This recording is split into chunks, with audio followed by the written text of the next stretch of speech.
Welcome to episode 125 of The Endless Stream. I'm Aidan, and this week I am joined by Brian.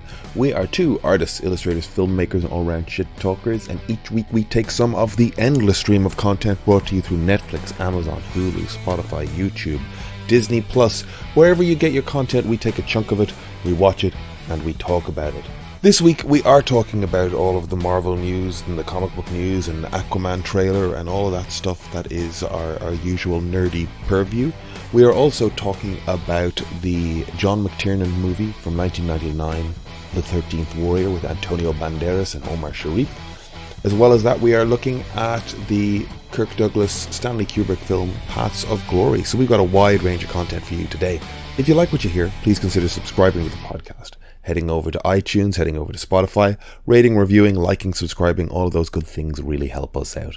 On top of that, you can bop over to Instagram at The Endless Cast, where we put up art and clips to go with each episode. That's a great place to send us a message, disagree with our opinions, agree with our opinions, suggest something for us to watch, just a great place to get in touch. Or you can send us an email at theendlesscast@gmail.com. All of that being said, let's get into the episode. What will we get to by the end of the year?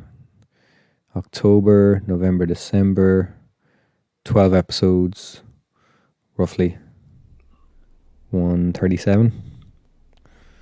Okay, so we're not going to hit 200 until the end 2025, basically. Yeah, if we do one a week, it'd be 75 episodes basically. So 52 weeks. 52 weeks plus 23 weeks. Just some bonus eps. It's cheating. If we add weeks. Okay, so we're still a ways off 200. I'm very proud of us.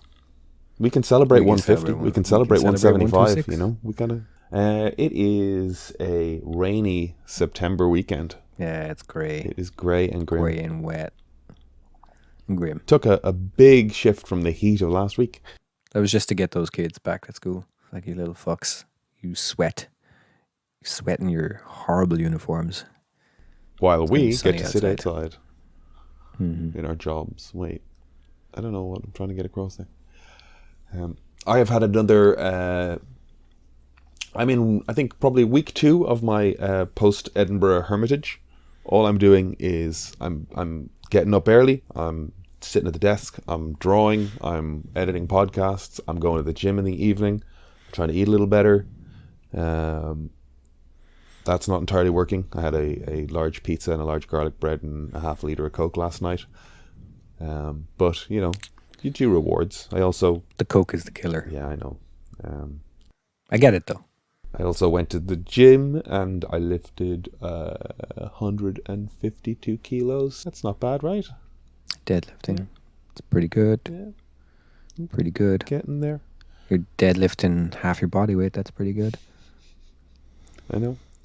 It's a 300 kilo man. It's hard to get things moving. You're a 300 kilo man. You're very dense. You don't look it. You wear it well. Very dense. Strong bones. Strong bones. Elephantine bone syndrome. Yeah. They're not strong though, well, are they? They're brittle. Hard and brittle. Dense. Very dense. What's that thing that's really dense but breaks really easily? Pig iron. Slate. Obsidian. Slate. That's you, that is. That's me, that is. Built like Momoa, moves like Sasquatch. Never forget. Mm-hmm. It was just very true. At that moment, yeah, no, I get it. Covered in hair. Is that as good a segue as anything? We finally got a trailer for Aquaman 2. Finally got a trailer for Aquaman 2. That is a beautiful segue. I watched it again this morning. That movie did a lot of reshoots, right? It had the whole Amber Heard chaos in the middle of it. They weren't sure if they were using it. Presumably. Who knows? I was watching it going, they leaned into a Thor Love and Thunder vibe. It got goofier. I mean, the first film was pretty bonkers. It was pretty goofy. I don't remember the first one being sold as goofy as this was. Do you know what I mean? Like coming out and finding the like Aquaman armor on the washing line. I haven't even watched the trailer. Oh, okay. I have zero interest. I think I'm superheroed out. I can, I just I don't care. can, I can feel that. And that goes for all of them, not just DC stuff. I'm just like, yeah. It's surprising that they've done nothing to hook us back in. Like, I'm talking about the MCU here. Yeah. They ended this massive story, and they, needed a lot of content for their platform. And nowhere does it seem like they were kind of weaving this thread that was promising to pull them together. Because I mean, all they had before was Thanos, and they didn't know what they were doing. We just knew that was coming. It was building to that. I mean, the Tesseract and what else? The Ether. Neither of them were Infinity Stones. They decided that after the fact. And the Mind Stone, Yeah. They were just MacGuffins they put in there, and then they had the neat idea that what if these were the Infinity Stones, and we could, so like it was never massively planned. Beyond, we're going to do an Infinity. If this keeps working, if this train keeps going, we'll do an Infinity Gauntlet team up storyline, and it'll be big. But at least we had that kind of. We were kind of watching. So even when we're watching a mediocre film, we're like, we're en route. It's going to give us something. Yeah. Other than a stunt cast at the end. Whereas, but everything that we've had since then, even if it was good, wasn't really building towards something. We know they're building towards the Thunderbolts, but we've no idea what that is. That's been about it. That's all they've been building towards. So, yeah, I'm just like, okay. They've been building towards Thunderbolts. I don't. They haven't even been building towards an X-Men. No. They threw a line in Miss Marvel because they were like, we better give them something. Yeah. And they gave us. And it was a throwaway. It was the definition of a throwaway line. I just don't care. Okay.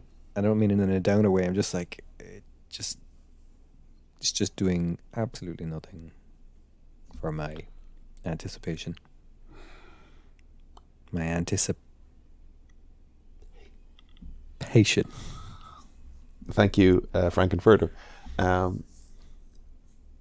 Well, I watched the Aquaman trailer, and I just wish it had been lost in the Warner Brothers server. That was a good rumor for all the day it lasted. There's a moment where, so it's Black Manta's clearly the villain. That actor was great in the first one. He was great in the first one. He's great in Watchmen. Yeah. He's just unfortunately he was great in Candyman. He has just unfortunately tied his wagon to the wrong horse. We say unfortunately, but the first one was a big success. Yeah. And two, he's going to be in Wonder Man. That's been postponed due to WGA. Oh no, but he's going to be in it. Okay, if it goes, I'd love them to cancel it. I'd love them to pare some shit back. Oh, you want them to cancel it? I just want them to cancel 80% of it. But like so this trailer again is showing Black Manta. At least he was an interesting character. Yahya Abdul-Mateen the third. Third? Did I make that part up? I don't know. It adds lineage. So it looks like he's got a magic black trident. And there's a moment in the trailer where they're just like, King Atlan held the 7 kingdoms. But like it felt like all of a sudden there's 7 magical tridents. And one king to lead them all came up on screen. And I was like, that's very Lord of the Rings all of a sudden. And it just... Could it be that they don't know what they're doing? Could be that they don't know what they're doing. They don't know what they're doing. This is... I don't even know. I'll see it. It's a lot of noise. I'll see it on streaming or something. But like, it's a lot of noise and visual effects nonsense. and I don't get it. I don't know how they fucked up so badly. But we've been talking about this for a long fucking time.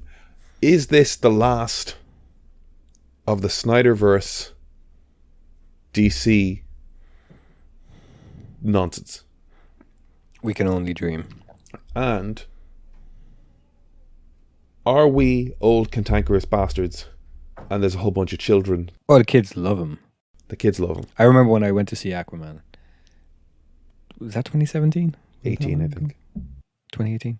I went to see it and I was laughing at like how goofy it was. You were quite positive about it. I was positive in that it was. You're like, it's going to make a fortune. Yeah, and it was bonkers. Yeah. It was just like threw everything at the wall just to see what would stick. Judi Dench Kraken? The giant monster at the end was voiced by Judi Dench. Yeah. Did you forget about that? I had. Anyway, in the opening scene where he just like bursts onto the submarine and it's very cheesy and stuff, but there were 12-year-old kids sitting a couple of rows ahead of me and they were like, they audibly were like, wow. And I was like, okay, good for them. Yeah. So, yeah. I don't think there's going to be a bunch of kids loving Snyderverse. There'll be some edgy dipshit kids who like it. They'll be a minority, but I'm sure the kids will like this. Those same kids that liked it 5 years ago might not. They might be a bit old for it, but the kids of the same age might be like, "Wow, Jason Momoa, cool." I can't stop watching that trailer. Everybody that's on screen, like Nicole Kidman's there for a minute. I can't remember even if I saw Amber Heard. I can't remember if I even saw Amber Heard, but anytime they're in the water and the hair is floating next to them horizontally, I just think like they were wearing bald caps or wig nets or something so that they could draw in the hair. Like somebody's job's to draw in like floaty hair, and it just looks fucking crap. And it doesn't even look that bad, you know. They've got a big fortune against it. But just for some reason that just distracted me. It's just like somebody's job was to make the hair all floaty. What a silly movie. And everything's moving in underwater as if they're not underwater. It's got a very like SpongeBob-y kind of like there's underwater trains and shit floating around the place, and they're riding around on underwater motorcycles, and because James Wan loves a motorcycle chase. It's a bit far-fetched, isn't it? Nuts now, isn't it? It's a bit nuts. It's a bit far-fetched. God, it's very far-fetched, isn't it? Far-fetched. That just cracked me up. I don't know if you had that, your folks watching something that's just like clearly fantasy. You know, Lord of the Rings or something. Yeah. It's a bit far-fetched. Yeah, it is. Yeah. It's a little bit far-fetched.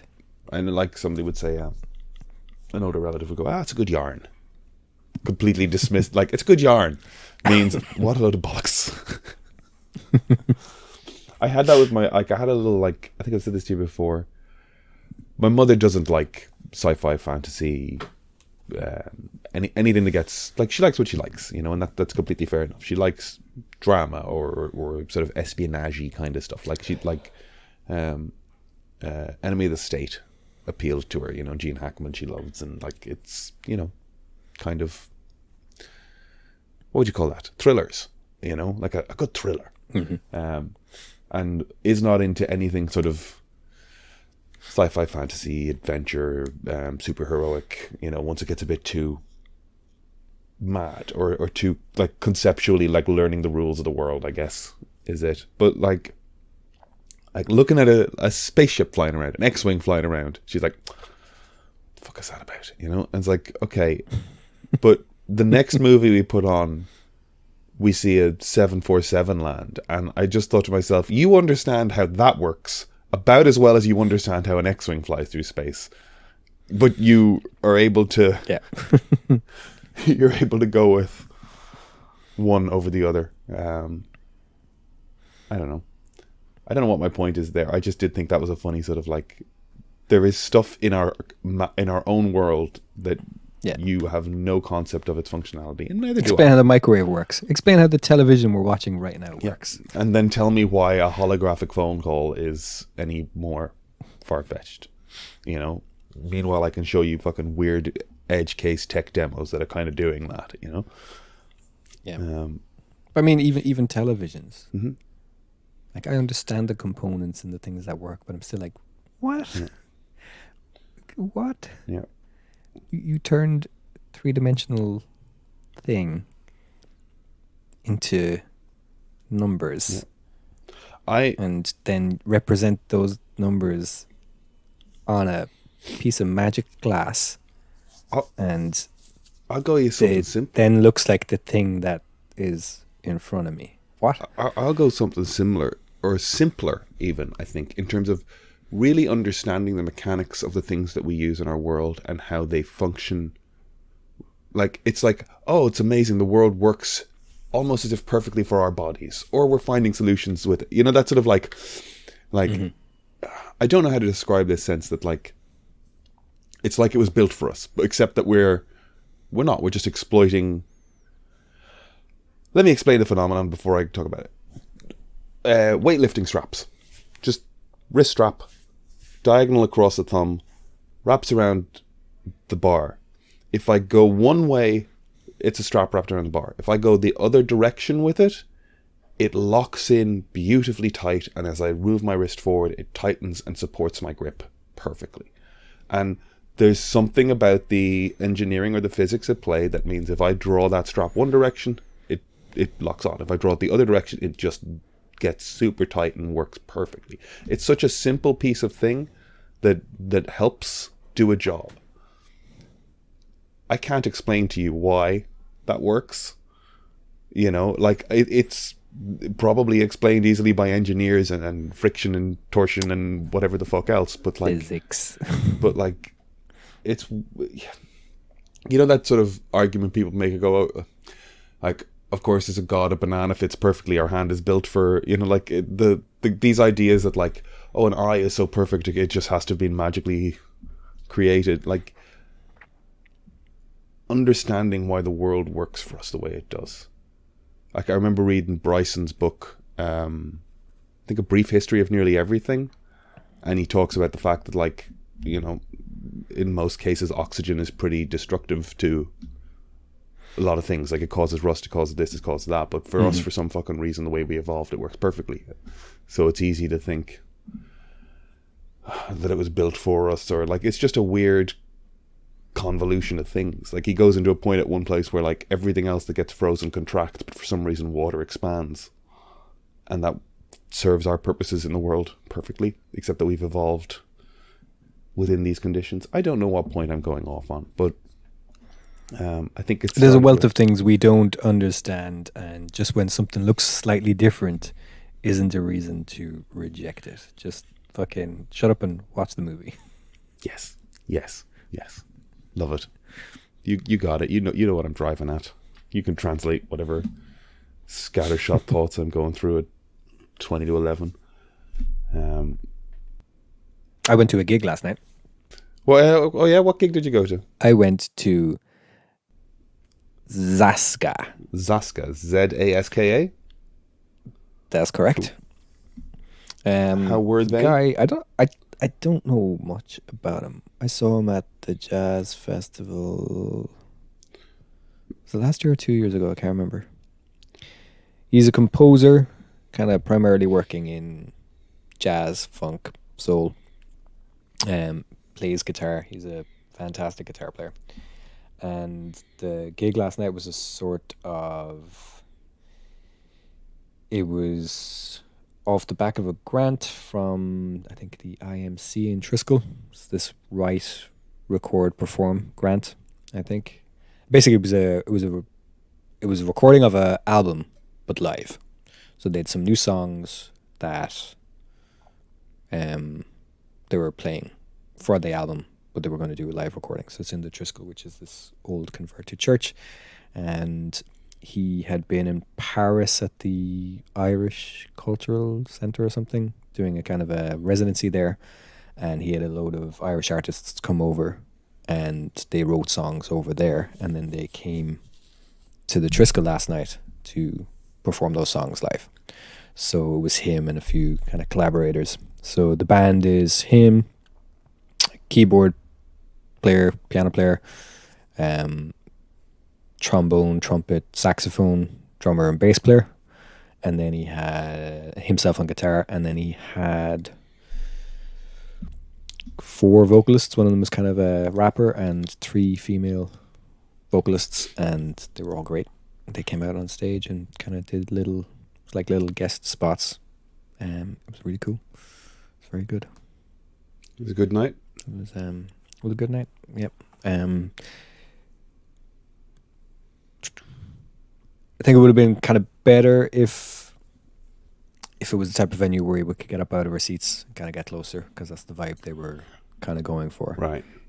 It's in a converted church, so the audience was a little muted. Okay, I'm just going to Google the Triskel.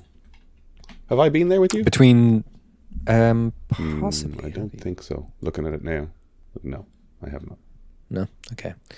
It's a great venue, but for, I guess, you're sitting in a pew, and they're going for a different type of energy. No, it wasn't bad, but it was just, I think it would have been better if we could have been up out of our seats and kind of dancing and stuff. A little more lively. But it was good. Yeah. I had that with Sanford Min is a band I like. I'm not a huge music guy. I just I gather stray songs and have a playlist and don't know much about the artists or whatever. But for some reason this band got into my head a while back, and now it's like the one band I've chosen that it's like, I'm gonna follow these people. Your go-to. Yeah. So if they play, I'll go see them, and if they release something, I'll listen to it, and I'm happy to see them, whatever. But they played the Sugar Club, and it was a nice, I was kind of like, oh, cool, seats. And then they got on stage, and they're like, no, we haven't played a seated venue in 3 years. Everybody get your asses up and come up the fucking front. And I was like, fair enough. That's a good way to handle it too. Fair enough. I don't think they were allowed to do that in the Triskel, because it's an old converted church. Otherwise, I think they would have. But it was Max Zaska on stage, and then there was a rapper, Jar Jr., I think, and then 3 singers. It was Melina Malone, Gemma Dunleavy, and Shiv, I think. Shiv. Good name. Shiv. SHIV. They were all their voices were unreal.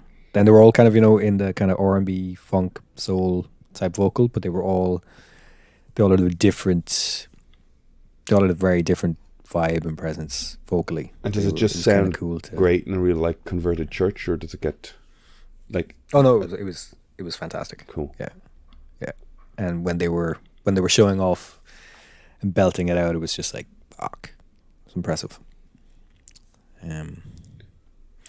So yeah, they had a little, in the church pews, they had a little kind of pamphlet like you would at church, right? And it was just with some info on who was on stage and what they were doing, and then there was a QR code so you could pre-order the album that was being recorded, which I will do because I was in that crowd, so that's kind of cool that I was in the audience for that album. There's a gig tonight I'm not going to, comedy gig, and I kind of wish I was. Auntie Donna are playing in Dublin. Do you know them? Oh no, yeah. Is it sold out? I think so. Yeah. Are you okay? I'm going to dinner with the comedy group, but one of the guys can't make it because he's going to Auntie Donna, and it's like, oh shit! I love Auntie Donna. They're very silly, absurd individuals. Very silly. I haven't watched much of their stuff, but I'm familiar with them. I couldn't quite latch it. I was so used to watching their content as YouTube clips that the Netflix show was kind of overwhelming to have to sit down and watch a 20-minute bombardment rather than 4 minutes of... That's one of the things I think is good about I Think You Should Leave. I was going to say. Is that it's bonkers, it's wild, but it ends abruptly. It's 15 minutes before it gets. Those episodes are 15 minutes. Yeah, it just seems to know where tolerance, where the cutoff is. Yeah, this is too much. Bill Bailey has a joke years ago where he just sort of plays some avant-garde experimental music, and he just kind of mashes the keyboard a bit, and goes, that piece is called Exercise in Audience Tolerance. Yeah, and I think that's something that show does extremely well. Yeah, because that show gets better with a rewatch. because It really I does. spend the first watch every time just going, what is this? Yeah, and I always laugh at it the first time, but I've always gone back watching it thinking that this won't be as funny the second or third time, and it just always is. There's just something about it. and it's I don't know how it does it. There's just something about the the sketches, they pop up in memes as well, so much as well. so much. Somebody took the driving crooner and just Oh, yeah. and just overlaid him over like a whole bunch of just random stuff, and it's like ADHD after spending $500 on new hobby. I gotta find a way to make some money out of this. Gotta find a way to make money just out of do this. good. I really want to.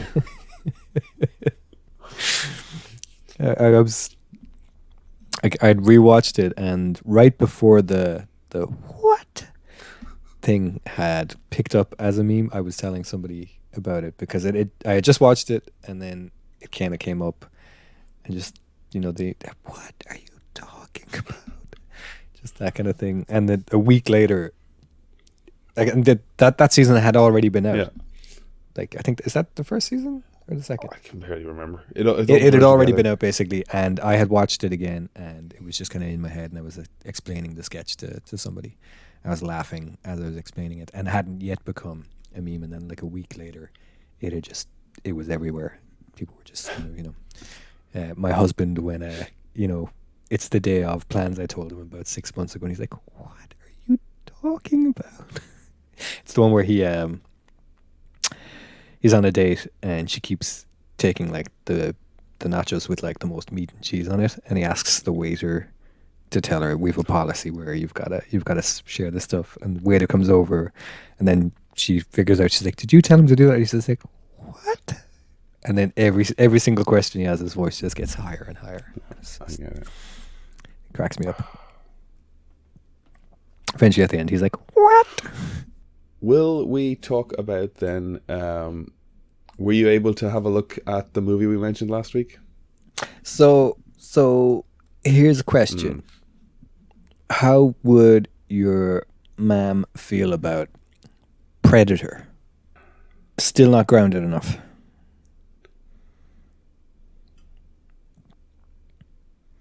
I think. How would she feel about a bunch of Vikings fighting a bunch of cannibals? I think that could be watchable. Where would she settle on that? I think that would be watchable. Whether or not... Well, have I got the film for her? How did Predator rank? How did Predator come into play there? Same director. Did Joe McTiernan direct Predator? He did. He did. Wow. John McTiernan. What? Apologies before I let that one fucking go. Did you get a chance to look at this again? I did. You did. I love it.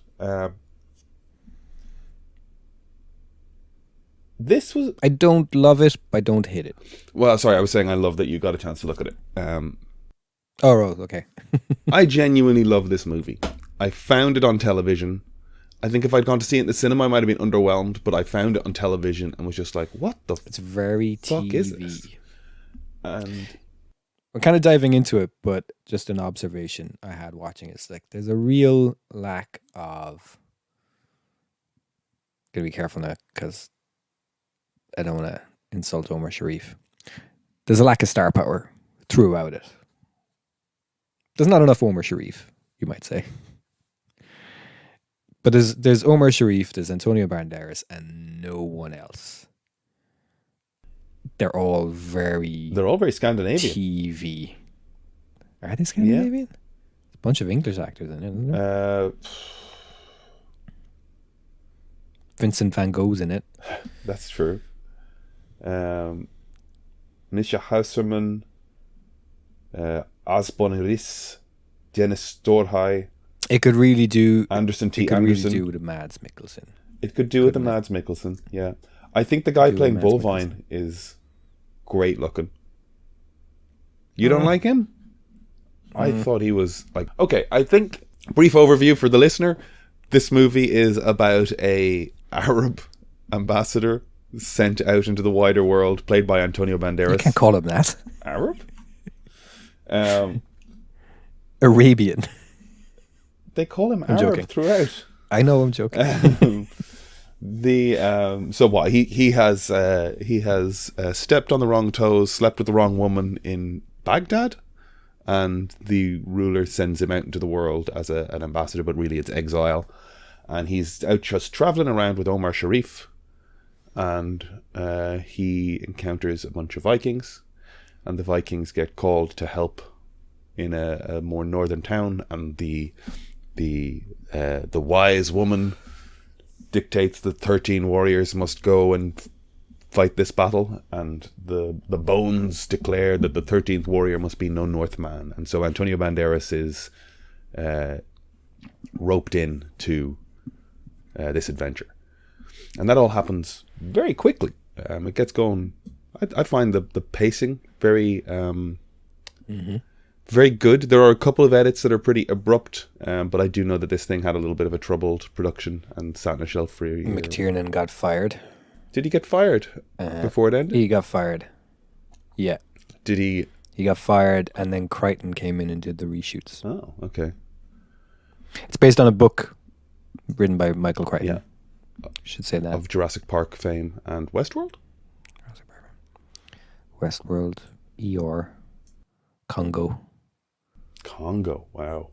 I look at this and I like, now maybe it's just I am familiar with it, but I like Antonio Banderas as the way into this world of people that, like, I don't recognize them, and like I like how weathered and unfamiliar Bullvine looks, you know, like he's just like, he is as unfamiliar to me as he is to Antonio Banderas, but he's a big beefy man who is in charge of the fucking place, you know, and it's like, okay, let's see what's going on.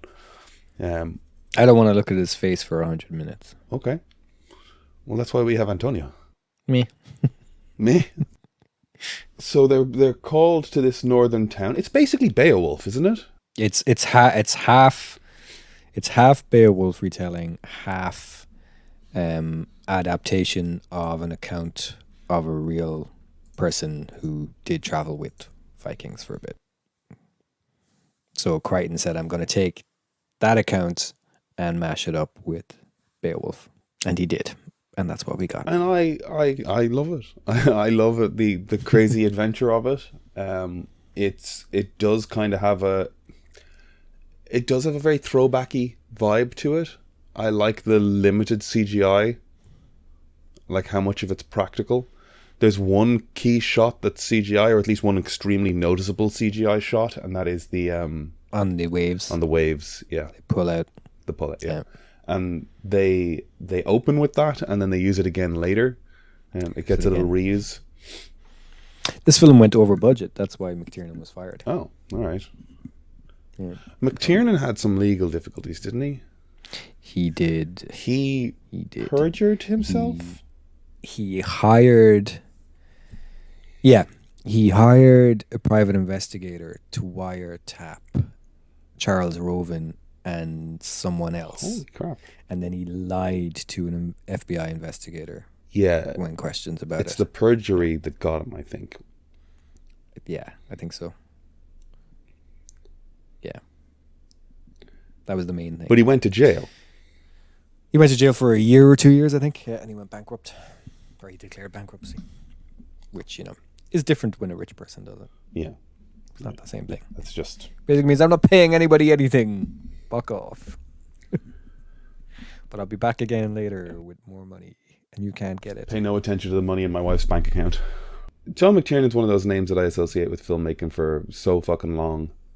And I like look forward to John McTiernan movies and things, but I also think if I were to Google him, he's how old do you reckon?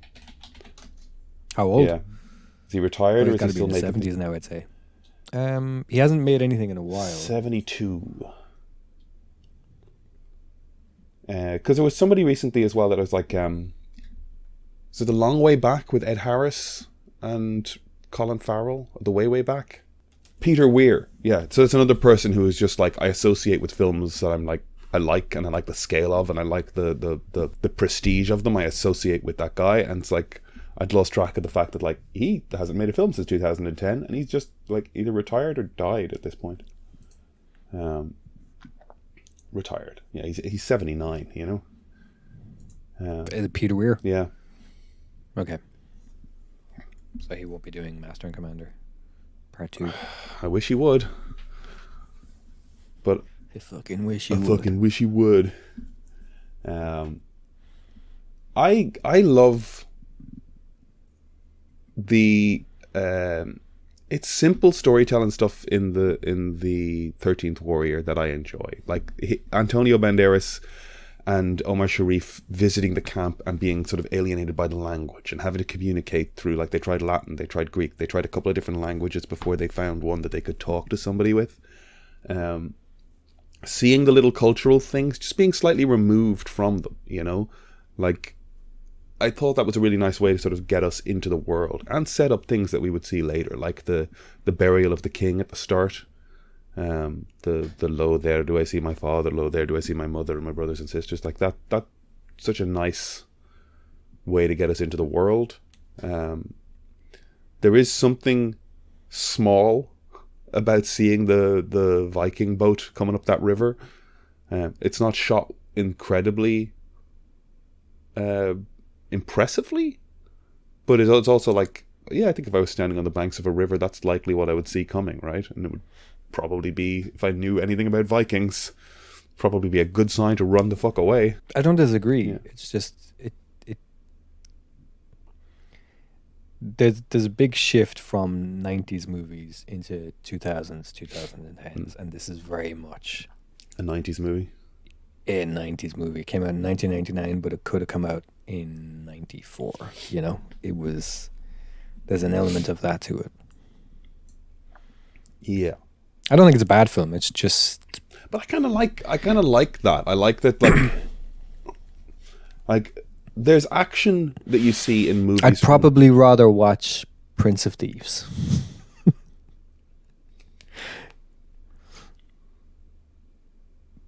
I don't think I would.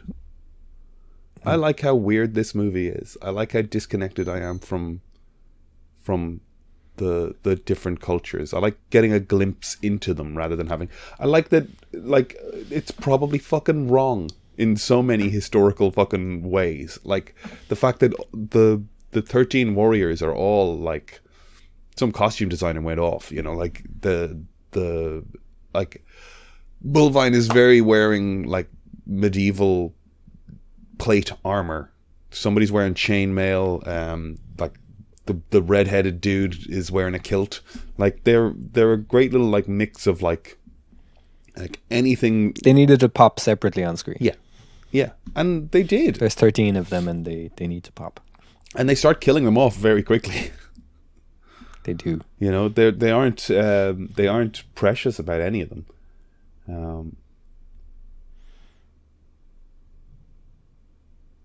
It isn't a bad film. It just doesn't. Yeah, it just doesn't really. I mean, I'll start listing the things that I love about it then, because like I do love it. I'd probably sooner watch Beowulf again because it's weirder. It's awful. I hate it, but it's weirder. It's so horrible. It's weirder. It's a horrible fucking film. I can't watch it. But it's so strange. I've watched it in chunks, and I can't. It's so horrible. Like there's a Star Trek episode that they do Beowulf in the holodeck. That's fucking better than Beowulf. But you know what though? If that had actually been a film, I think it would have been great. Star Trek Beowulf. The Beowulf. Oh yeah, I think absolutely. It's if that the cast, motion capture and stuff of it, because like the Ray the Winston, adaptation Anthony of the Hopkins, story, Angelina it's great. Jolie. Ray Winston is fucking brilliant. Beowulf. He's perfect. He's just he's a thug. He's a thug who's king by virtue of being a thug, and yeah, he has to fight this. The cast of that movie is amazing. Yeah. The fact that it looks like absolute dog shit is painful. The Grendel attack scene is something. I just can't That with scene the moving is- cameras and But like that scene, things coming towards screen. Like was it the height of 3D on top of that? I think it was. Yeah, there's that scene really takes a swing, where where he appears in the hall and he just fucking tears through. devours people, and it's shocking. I would call that sequence a success in terms of what it set Sure. out to do. Okay. And yeah, it is. It's a pity the technology was just sort of emerging at the time. I think if they were to do that again today, Lord of the Rings had different just story. happened. Imagine the sort of budget we see in Love, Death and Robots, and the art design and the taste that we have in the best episodes there, done shot for shot, but just with today's technology. I think that would be that'd be something. That'd be a great animated feature, and it'd be an amazing But it's adaptation. not animated then. of It's like this. it's CG rendered, performance captured. I get you. Yeah, 100%. It the fact that it's as hideous as it is, and it's like you got to give Zemeckis. Is it Zemeckis? Yep. You got to give Zemeckis credit for I think. Yeah. for playing with technology, advancing, like that's the kind of stuff that's generally, shorts, developmental shorts, but like I don't know, I can't look at that. Like, you're right, but Lord of the Rings had just happened. We had just had examples of sword and sorcery kind of films, and it's like, Beowulf's a fucking fun story, do it, just fucking shoot it. Yep. I think when I saw I think I even remember like there was an issue of Wizard that like fan cast a Thor movie, and they had the guy that played Bullvine as Thor, just because it's a big Scandinavian blonde guy. And even then it was just like, that hair's a little thinning as it rains, like he's an older dude. But like, I loved the camp where we first meet them. I think is a lovely sequence with Omar Sharif sort of shepherding him into the world. I loved the journey and the passage of time displayed as he learns their language around the campfire. I mean, it's a stunt off of Hunt for Red October. Who directed Hunt for Red October? Which he also directed. Was it McTiernan? That's what I was thinking. Yeah.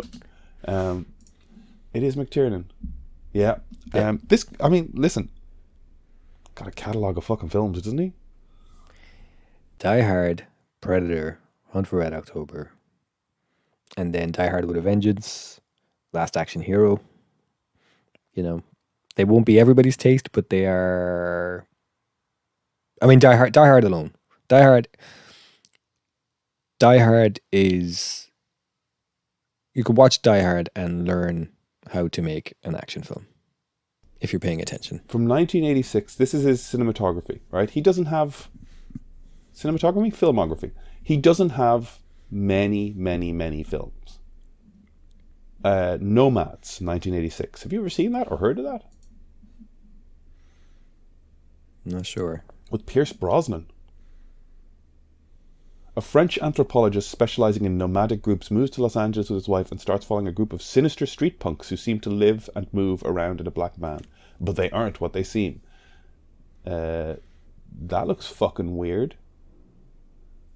I think I found what I'm watching for next week. I was just about to say we're not watching. Pierce Brosnan plays Jean-Charles Pommier. Adam Ant is in it. I might be watching this movie. I think they're aliens. By yourself. Or vampires. This is fucking cool. I think I'm watching this movie. Predator is 87. No. 86, 87, 88, 90, 92, 93, 95. He had a run. Die Hard, Hunt for Red October, Medicine Man. That's a different direction with Sean Connery. That was terrible. Yeah, that was a bit of a flop. Last Action Hero, bit of a flop.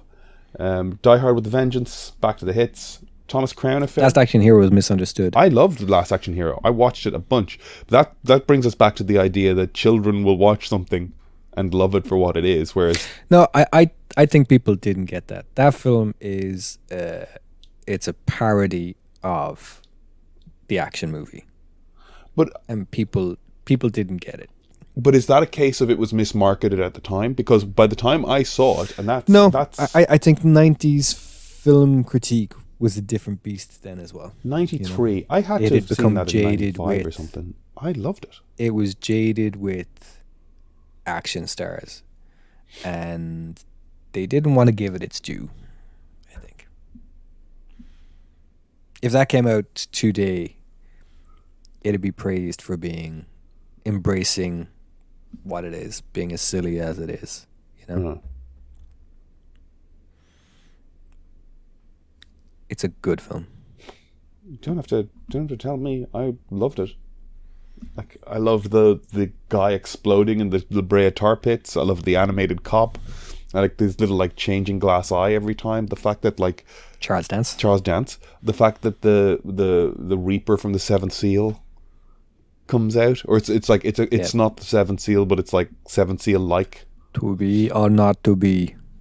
Not to be. It was playing with all of the hype that had built up around action stars as well. Like that's such a good McBain joke. Yeah. You know, McBain does Hamlet, and then they do it in this, and nobody fucking appreciates it. You know. Yeah. And they were riffing off like that's like was 94 Demolition Man, where they talk about President Schwarzenegger, and like this is the one where they had Stallone on the bike as Terminator. Yeah. Like they were playing with each other, you know.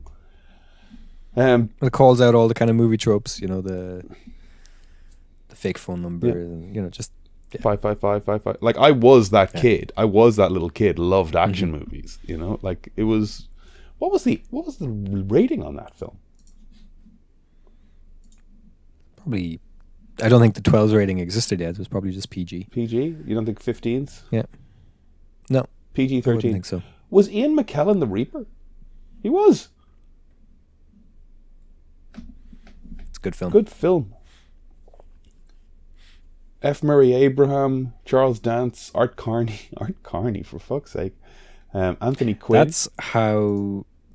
That's how fucking great an actor Charles Dance is. Like, that was the first time I'd seen him in something, probably, and I just recognized him in everything else since. It was like, it's the guy. It's that guy. Jim Belushi, Chevy Chase. And Schwarzenegger followed that up with True Lies the year after, right? Yeah, I think so, yeah. Was that 93? Yeah. I think True Lies was in 95, maybe. Okay. So, yeah. Die Hard with a Vengeance, Thomas Crown Affair, 13th Warrior. I love that Thomas Crown Affair. Thomas Crown Affair is great. Rollerball. Good film. That's so great. That's the biggest stinker, or at least swing and a miss. No, Basic is probably his biggest stinker. That is the next one on there. Chris Klein. Okay, what happened? I don't want to analyze Rollerball. I was going to go, what the fuck happened? That's not. I'm looking at the trailer, and all of a sudden it looks like a Fast and Furious movie, and I'm like, did Fast and Furious come out? That was 99, I think. Yeah, 99 or 2000. No, it was probably 2000. Rollerball 2002, maybe. I think Fast and Furious, because there's just like a chase sequence of them rolling down hills and shit in the trailer. They're probably. I think I was in school when Fast and Furious came out. Yeah, I was probably 16. So. I think Fast and Furious got in people's heads. And so, what's Basic? I haven't seen Basic. You probably have. I haven't. It's terrible. No, I haven't. Okay. I didn't. I had a like Travolta block at one point because people kept telling me I looked like Travolta, and I was like, I'm not going to see any more Travolta films. You do be looking like him, though. I did even be right looking now. like him. I don't. Be no, anymore. even right now. What? Very Saturday Night Live right now, or Saturday Night Fever. Shut up. That's true. The man's a movie star. Yeah, I can't. It's a compliment. The last things on his IMDb are Last Action Hero deleted in alternate scenes, 2021. Did they do a Criterion or a Blu-ray release and put some stuff up? Added some stuff. That's very weird. I don't know. I mean, so I love that language thing. Learning the language, it's a great scene. Lets everybody stop speaking faux Scandinavian and get into. No more subtitles. No more subtitles. There weren't even subtitles. We were just gathering it from context. Oh, I watched it with subtitles, so I just assumed. Oh, okay. You turn the subtitles on. Yeah, I Yeah. never do that. Yeah, I watch everything with subtitles. Yeah, that's a thing. That's a phenomenon. There's people looking at why people do that now. It's because the sound mix is so bad, and I've got an auditory processing disorder. It's no phenomenon. Sound mix is terrible for TVs if you don't have surround sound. Well, I never do it. It's distracting. And I have an auditory processing. That's 100% fair. I'm not judging you. I can't stand seeing the line. Yeah, you are. I can't stand seeing the line happen before it's said. It drives me nuts. I just want to... I was watching Michelle Wolf and I was reading all her punchlines before she got to them. It does take away a bit from stand-up comedy anyway. Yeah, for sure. I noticed that. Yeah, that's interesting. I've never watched... So all of the Viking dialogue is there in English?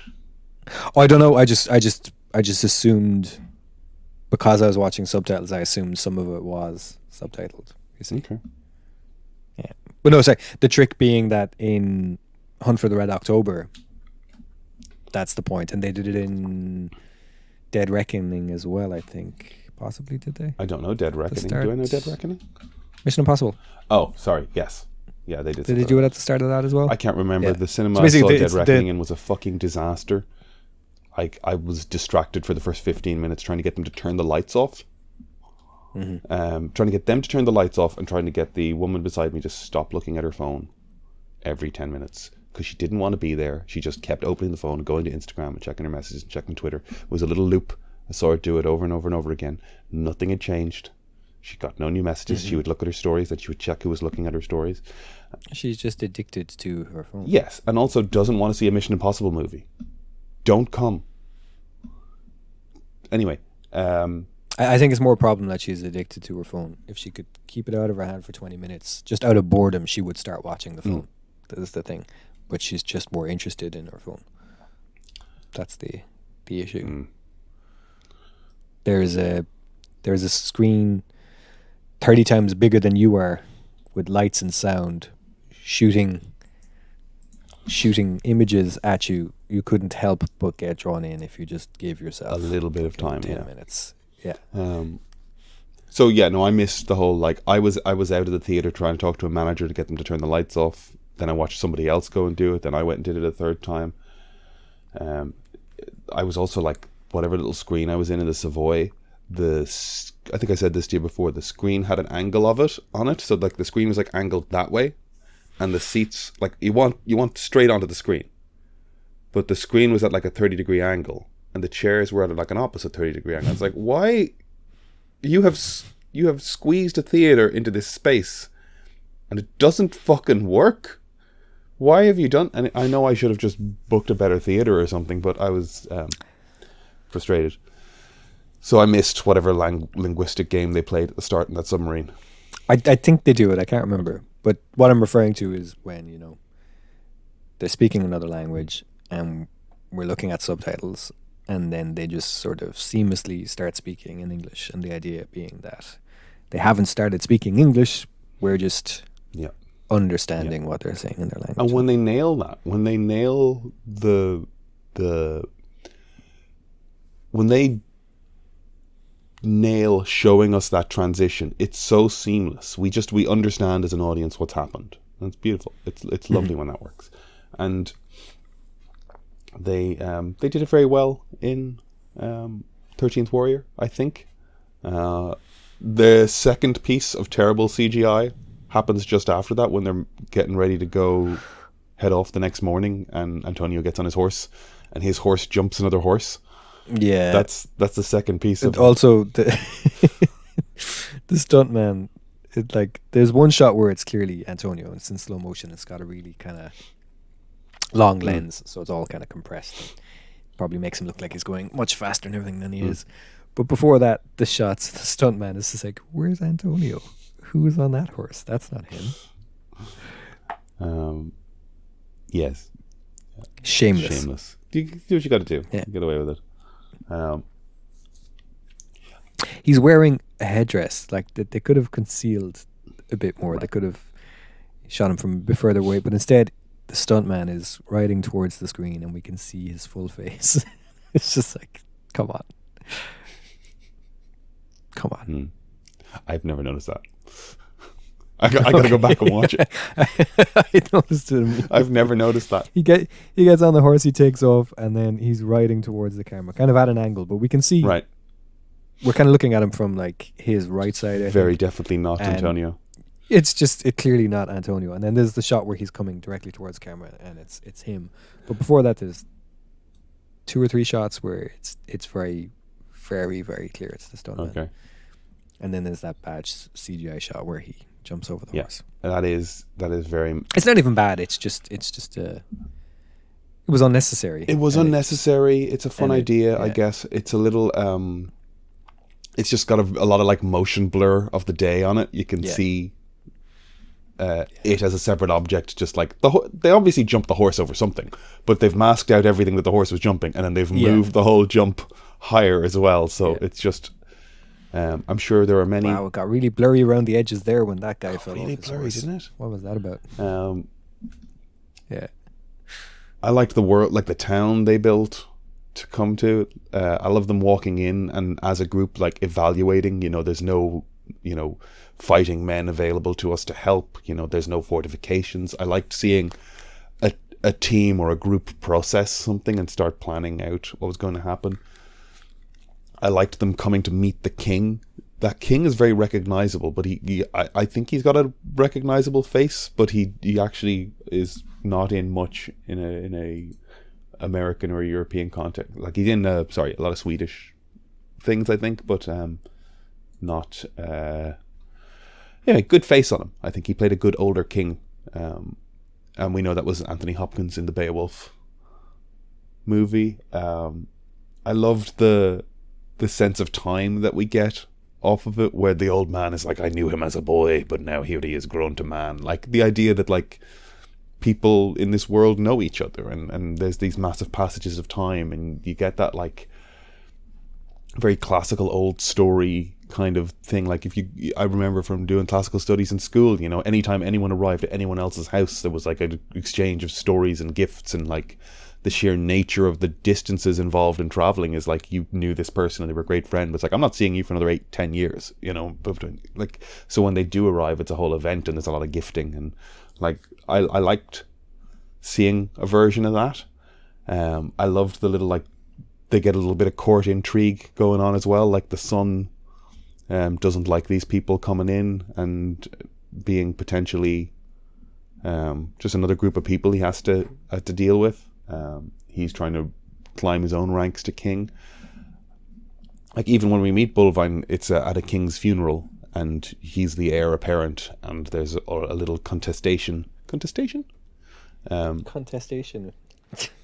Is that what you'd call it? There's a disagreement. There's a little who's going to be the boss. It's just a little mild. There's a little a workplace disagreement. But like very mild, very gentle. Like that's some Game of Thrones shit happening, but we're just getting a glimpse of the end of it,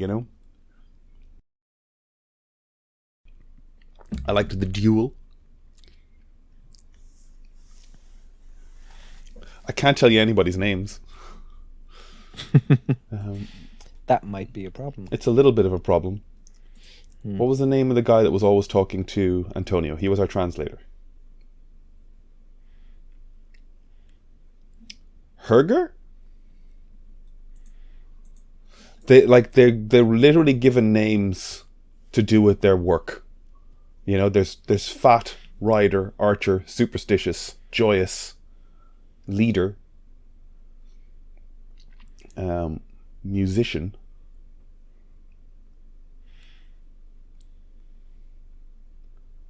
I think he's Herger, Dennis Storai. He's the guy who's serving as the translator the entire time. Keeps calling him little brother. He has a great, like that duel sequence is very fun. No?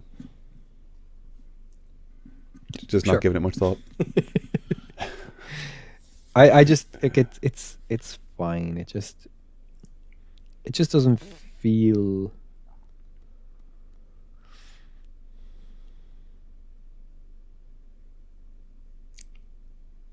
It just doesn't feel kind of exciting. It doesn't pull me in. It just kind of Okay. happens. Okay. And I'm going to it's tell maybe you that not I've just realized atmospheric that enough for like how kind of simply plotted it is. Right. You know, it's just kind of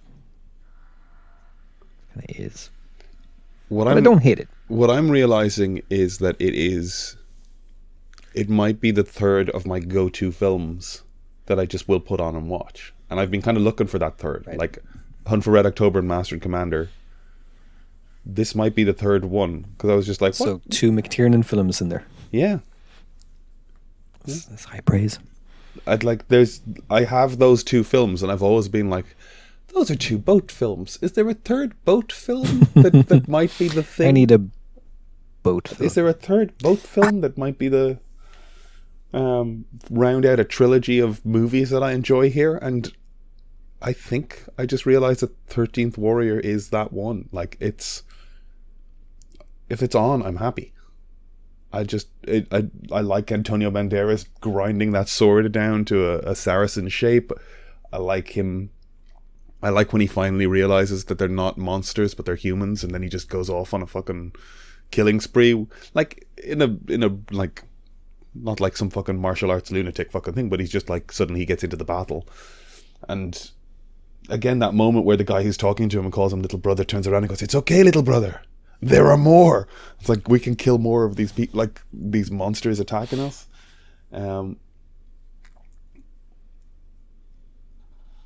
I really do like, the place where I've always had trouble with it is the cave sequence, because I find it very dark.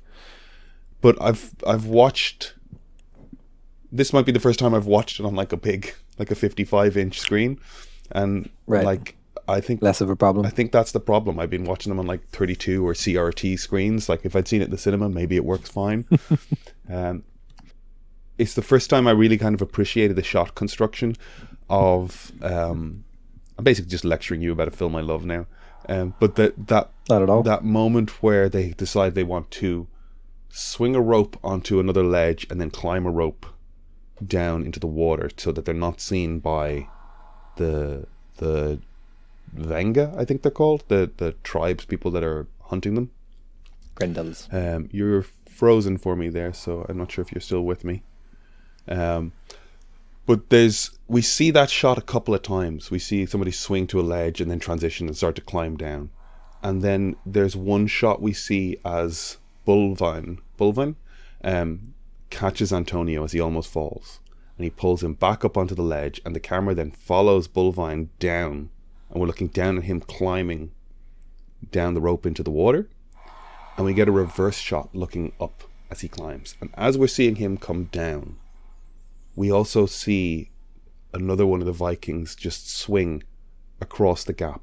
And it's just, I think it's I was really impressed by that shot, because I just liked how much information we were getting in that one composition of Bulvine coming down the cliff face and the other Viking swinging across there, backlit through the waterfall. I thought it was a beautiful sequence, or a beautiful moment. I was happy to see something new in it that I was like impressed with. And the final battle scene is class. Like, it's simple. It kind of, I think whatever problems were going on with the production, I think by the time we got to that final battle sequence, they kind of knew that we were likely reaching a fatigue point and couldn't handle another 20 minutes of just hacking and slashing and riding around the village. So it's pretty short. I know there's probably some discussions and notes and emails and editing fucking arguments that went on to this film. But by the time we get to that sequence, I'm happy for it to play out relatively quickly, eliminate the warrior leader of that tribe, and end. And it does end a little abruptly. I'm not oblivious to that, but like, it kind of does what it needs to do and gets out. And I don't know, I love that film. I was so happy to be rewatching it last night. So you've got your third. I think I found my third. My unicorn. You got your unicorn. Although you makes 4, so you're just kind of like, you're a thumbs middling on this film, a little bit, little towards up. 45-degree angle? I would say up still. Oh, Yeah, that's good I to would hear. still say up. That's good to hear. Yeah. Right. You know me. It's the same reason I would kind of give Beowulf a thumbs up. Do you know what I mean? In the sense that it set out to do a thing. It's interesting. I'm not saying it's good, but consider watching it. In Beowulf terms, at least. You know, this is kind of, yeah. You know me. I don't really prescribe to like a number system. There's a lot of work goes into these. Even when they're bad, they might be worth checking out. There's something good in most things. The one time I would not recommend something is like as if it's a complete waste of your time, or if I don't like the message it has. Right. If I think it's a harmful, dangerous message, and even then I might suggest watching it so that you could kind of see. What's an example of that? I can't think off the top of my head. Something harmful, or a waste of time. Bad message. Bad message. I'll tell you mine. The one I think of is there's probably lots of films if I were to really think about it, but there's one film that I walked out of and specifically was like, I hate the message of that. And it was Joker.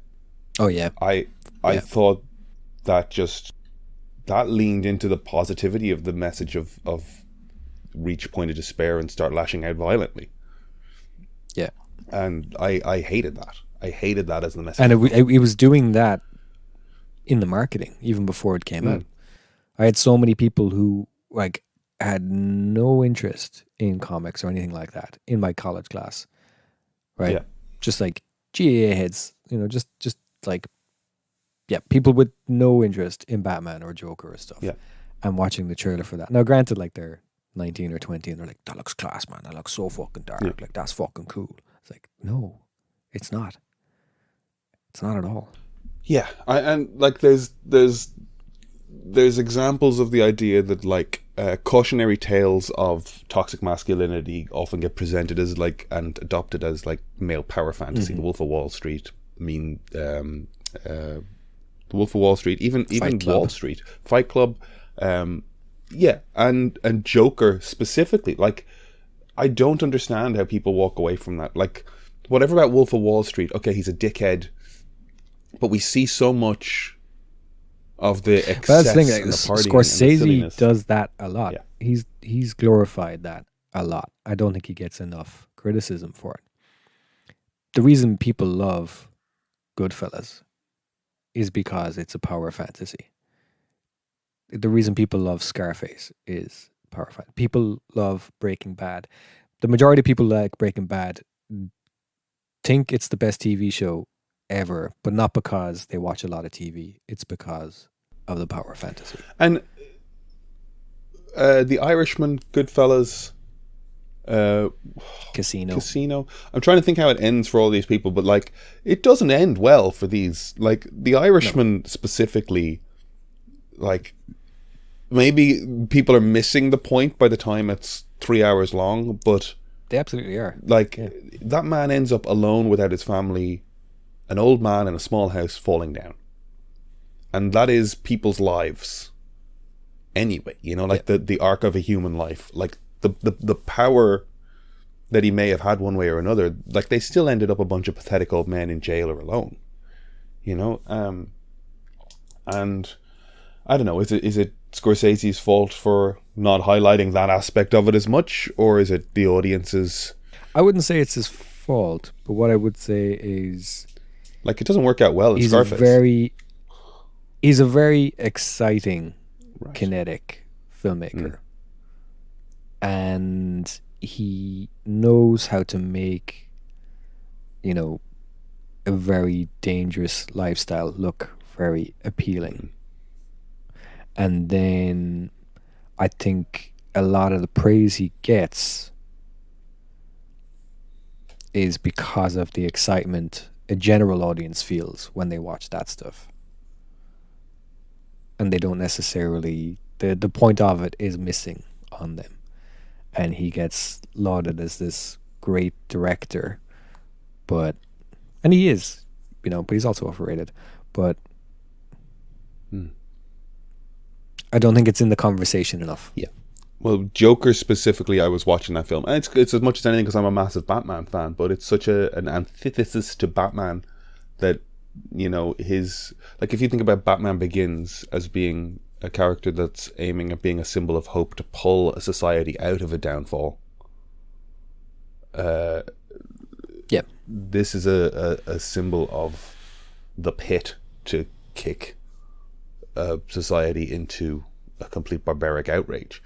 And I couldn't believe people walked away from that going, this is great. Like, that, like, I'm back on this fucking film. I can't even remember the name of the director. I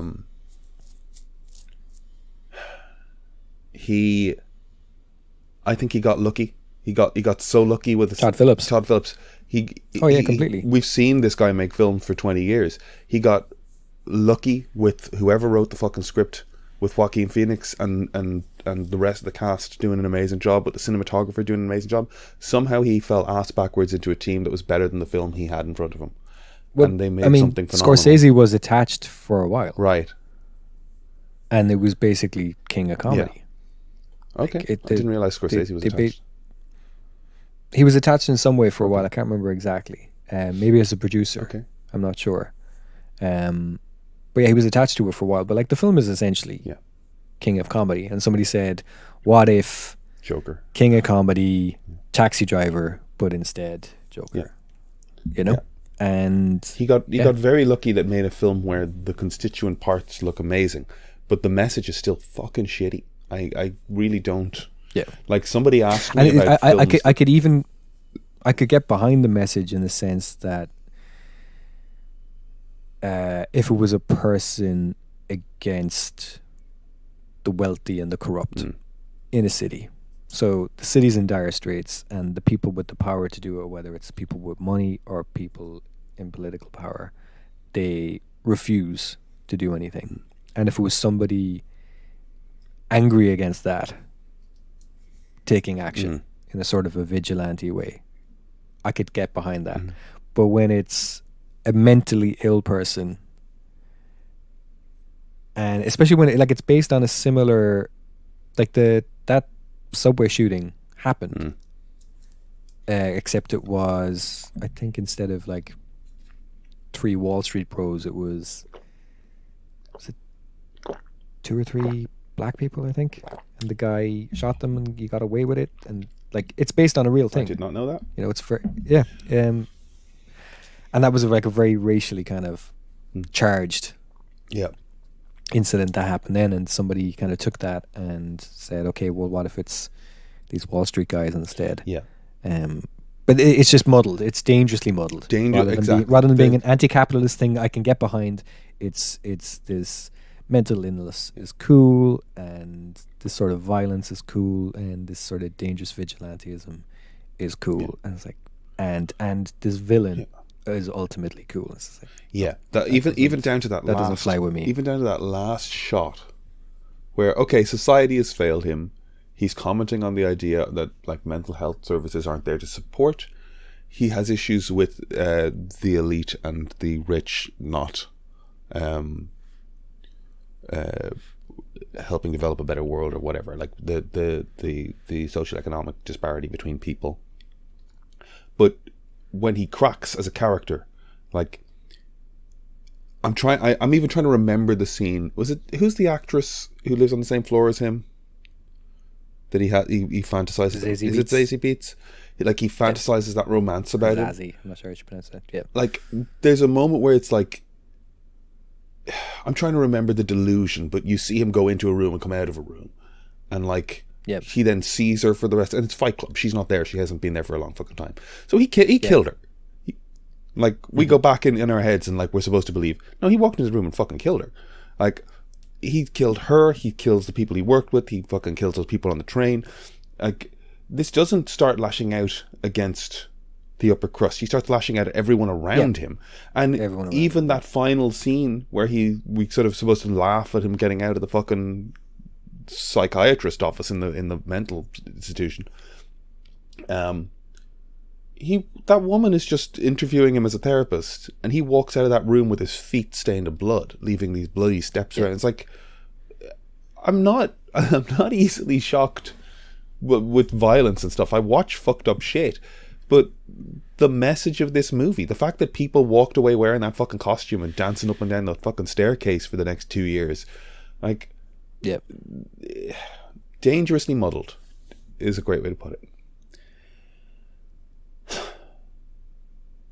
Somebody did ask me about, like, So yeah. somebody asked me about superhero films because they don't watch them. It's like, what's one you'd watch? I was like, what do I recommend as like a good dramatic kind of superhero film? And Joker came to mind just based on Joaquin's performance, but it's like, I can't recommend this because it's fucking horror. Like, the message is horrible. I ended up recommending Spider-Verse. I think that's a solid Good one, shout. right? If you're not watching superhero movies. I guess the last thing I have on today's episode is I watched Paths of Glory last night. Have you ever seen Paths of Glory?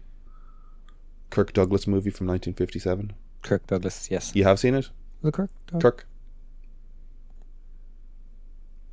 Is there another film about the same thing? What am I thinking of? Well, there's Glory. I've seen it. There's I've seen it, but I'm mixing it up with something else so, as well. Mixing up with the. tell me what you're thinking of, or describe what you're thinking of before you get your answers. Paths to Freedom. That's a. I think I'm mixing it up with Patton. Okay. Don't know why. Could it be as simple as they both start with PAT? Go on anyway. You watched it. So it's a World War One film. I've seen the image of Kirk Douglas in that helmet in black and white in the past. This is TikTok did work at its magic. I saw a clip. I saw a scene with the three men talking on TikTok, and I went, that scene is fucking great. I want to watch this movie. So I just got it and put it on, and ignorance revealed for a moment. The moment it came up with a Stanley Kubrick film, I went, oh, it's a Kubrick film. I did not realize that. I think that's it. I think I watched Strangelove and that in the same weekend in IADT. I was watching it thinking Brian the probably connection. watched this in IADT. That's the connection, I think, because I watched, and then I went on and watched. So George C. Scott in Strangelove, he then played Patton In Patton. I think I watched them like the same weekend. There's a bunch of films I had on my list, and I think Paths of Glory and Strangelove and Patton were all on the same weekend. That's it. That's where you're getting the connection. That's where it's in my Well, I think basically I'm coming to you to tell you to tell the audience, if you have not watched Paths of Glory. Now I've got Paths of Freedom in my head. Sorry. If you haven't seen Paths of Glory, fucking check it out. It's great. It's. I didn't realize that it was. I didn't realize it had this legal component. That these men are put on trial, and Douglas is this lawyer and this defense attorney, basically. And so that's what kind of hooked me into it. I was like, oh, okay, I just thought it was a World War One film. Now, it is more a World War One film than it is a legal film, I've come to find out watching it. But the black and white looks amazing. The trenches look so great. Like, Kubrick is a visual lunatic.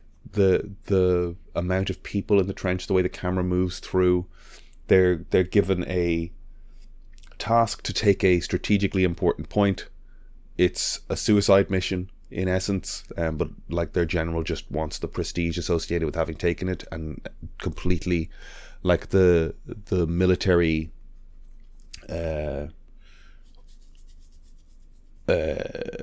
upper ranks have no regard for the people. They're just like, oh yeah, we're going to lose 80% of them, but just send them wave after wave and we'll see where we end up.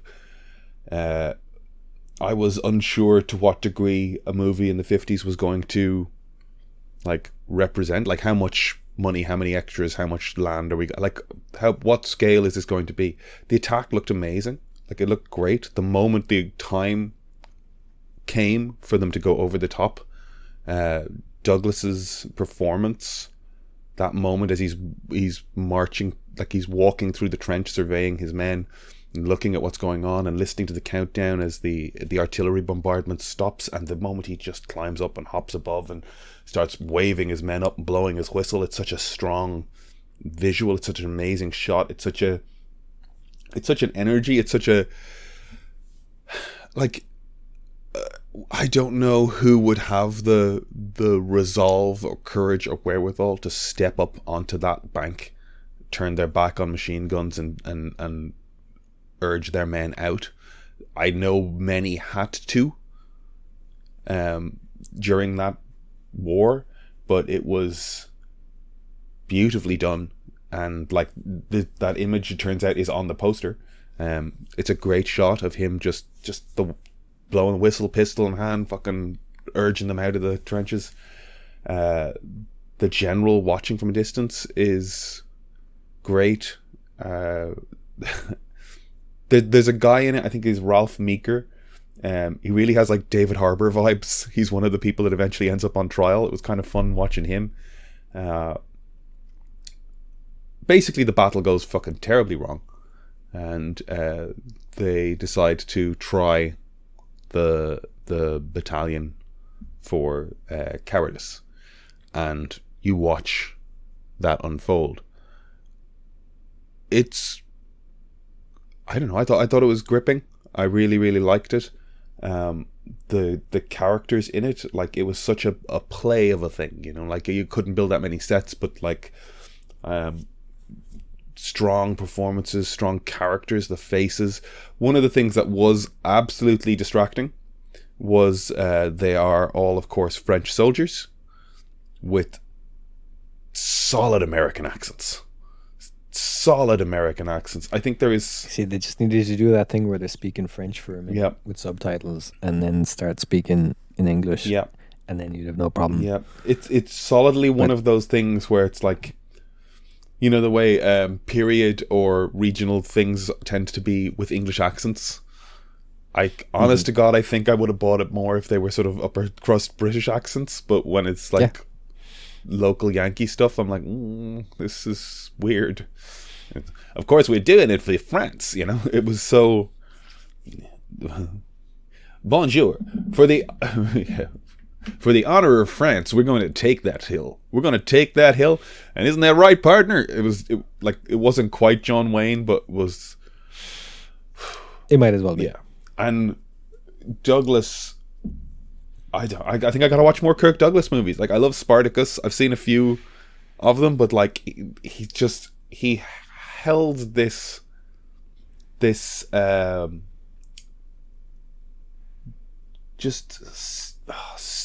real put together demeanor throughout. You know, he's just got this stillness and this confidence and this even-handedness, even in tense situations like the battle, or where he's trying to like be the diplomat with his superiors, you know, trying to make cases, whatever. But by the end, when he flips out and he gets to really be Kirk, you know, like his head starts moving and the chin starts going. Do you ever see that animation, The Big Story? I've watched it 100 times. It's just he gets to go nuts at the end. Yeah. You guys are all the same. It's really fun. For any listeners, go check out. It's called The Big Story. Big Story. Frank Gorshin, who played the Riddler in the 60s Batman, was also one of the best impressionists that ever lived. And he does a perfect Kirk Douglas. And The Big Story 3 perfect Kirk Douglases. Oh no, I mean, in his career he does a perfect Kirk Douglas, and then they utilize him for The Big Story, where it's the editor and the bitter journalist, and then the kind of new up and coming cub reporter journalist. Yeah, and it's actually based. He plays a reporter in a journalist. What was that film called? Well, this is where I was getting to. I need to watch more Kirk Douglas. Yeah, it's based. What's it called? Hold on, I'll find it. I do know what you're talking about. I just can't remember what the fuck it's called. Yeah. Have you seen that? Have you seen it? I have seen. Let's see what I've seen from the world of Kirk Douglas. Wow, he actually. It's based on his performance in that anyway. What's it called? Ace in the Hole. Ace in the Hole. Okay, no, I have not seen that. Yeah. Check that out. That is a long filmography. Starting in 1946. Yeah, big story. It's stop motion animated, but they also did a fully pencil animated version of it as well. And it's Frank Gorshin doing an impression of 3 different versions of Kirk Douglas at like 3 different points in his career. And there's some brilliant comedy in it. It's beautifully animated.